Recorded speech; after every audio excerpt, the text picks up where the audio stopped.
Moi, je vais vous parler du rôle du laboratoire. En fait, je pense plutôt que le rôle du laboratoire, ça va être vraiment le fil rouge de la soirée. Et je voulais surtout vous parler de la genèse du laboratoire, comment c'est arrivé. En 2019, je venais de passer ma thèse de sciences. Et en parallèle, chose qui est assez rare, je pense, je m'installais en libéral à temps partiel. Je me suis rapidement retrouvé confronté à deux mondes très différents où j'avais l'impression que tout s'opposait.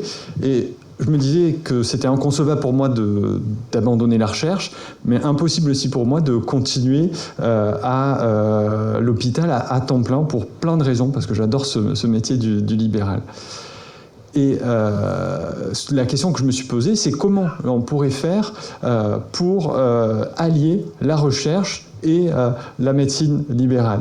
Je me rendais compte que quand j'étais au cabinet, il y avait un manque énorme de connaissances scientifiques de ce qu'est mon métier au quotidien, la médecine libérale, et notamment des patients qu'on suit. Mon impression que j'ai aujourd'hui, c'est qu'à peu près 70% de mes patients n'ont jamais vu l'hôpital. Donc il y a vraiment quelque chose à faire autour de ces personnes. Et de l'autre côté, quand je suis à l'hôpital, je me rends bien compte qu'on a une difficulté importante pour inclure les patients dans les recherches. Et je voyais ces patients dans mon cabinet en libéral. Donc voilà, je me suis dit qu'il y avait peut-être quelque chose à faire. Et ce que je me suis dit au départ, c'est et si on créait un réseau de psychiatres, puisque je suis psychiatre et c'est à ça que j'ai pensé au départ, qui seraient soit des anciens chercheurs partis de l'hôpital, anciens chefs de clinique, comme moi, des gens qui sont thésés de sciences et qui aimeraient continuer à faire de la recherche, le cheminement. En 2019, je vais vous parler de ma vie un peu, Marie, ma femme, faisait un DU d'oncogériatrie, on habitait Paris, et on lui a parlé d'une communauté de femmes qui ont souffert de cancer du sein et qui s'assemblaient avec des chercheurs pour créer des recherches justement sur des questions qu'elles vivaient vraiment au quotidien. La personne qui a créé ce dispositif, cette communauté, c'est Guillemette Jacob. Il se trouve qu'elle était aussi à Paris et que je l'ai rencontrée assez rapidement après avoir entendu ça, puisqu'en fait, c'est quelque chose où je me disais, c'est ce que j'aimerais faire, en fait, mais avec les médecins. Donc on s'est rencontrés, elle m'a raconté sa maladie, sa prise en charge à l'Institut Curie, sa rencontre avec le professeur qui l'a suivi, et puis comment ensemble ils ont commencé à penser ça. Et j'ai trouvé ça absolument passionnant et je me suis dit, mais en fait c'est possible de le faire aussi peut-être avec les médecins libéraux. On part de Paris et on emménage à Lyon et en parallèle, on me propose sur LinkedIn de faire partie d'un syndicat pour pouvoir être élu à l'URPS. Je ne savais pas ce que c'était l'URPS, donc je regarde et je vois qu'effectivement, ils représentent l'ensemble des médecins libéraux, qu'ils font de la santé publique. Et je me suis dit, en fait, oui, c'est là où je veux être et c'est ce que j'aimerais faire. Et peut-être que ce que j'ai pensé avant, on va pouvoir le créer là. Toujours est-il qu'on arrive à être élu, on m'a mis en bonne position dans cette liste, peut-être merci Sylvie et puis les membres du syndicat. Et j'ai rapidement proposé en 2021 la création de ce que j'appelais le Reshare and Collab pour Research and Share Collaborative Laboratory. Pendant 2 ans, ça a été un peu la traversée du désert. J'en parlais à toutes les réunions, j'essayais d'expliquer ce que je voulais faire, c'était pas toujours très clair. Et puis, petit à petit, on m'a fait confiance. On a vu que j'étais très insistant, surtout, je pense. On a eu un interne de santé publique, puisqu'on a un agrément ici pour un interne de santé publique, et on a travaillé ensemble à la création de ce laboratoire participatif de recherche en santé, donc.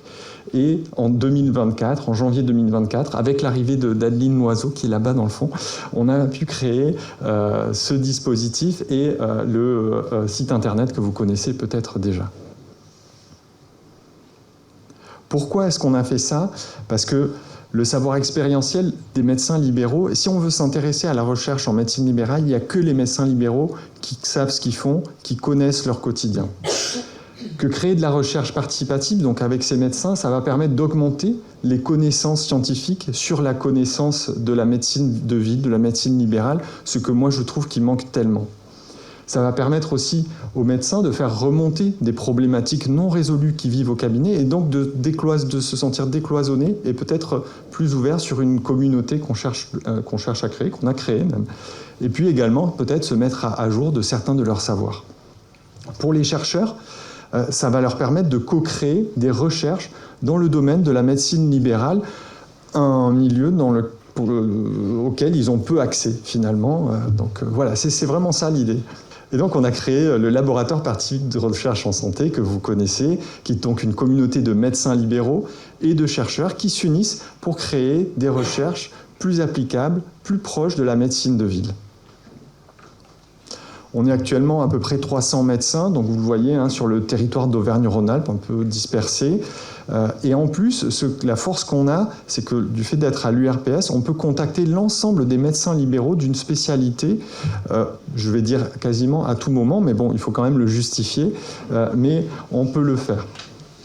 S'associe à nous, dans différentes recherches ou projets de recherche actuels, plusieurs équipes de recherche INSERM, l'équipe PsyR2 pour la psychiatrie, l'équipe COFI qui s'intéresse aux neurosciences, l'équipe radiation, défense, santé, environnement pour ces questions de environnement, cancer, le lien qu'il peut y avoir entre ces deux domaines.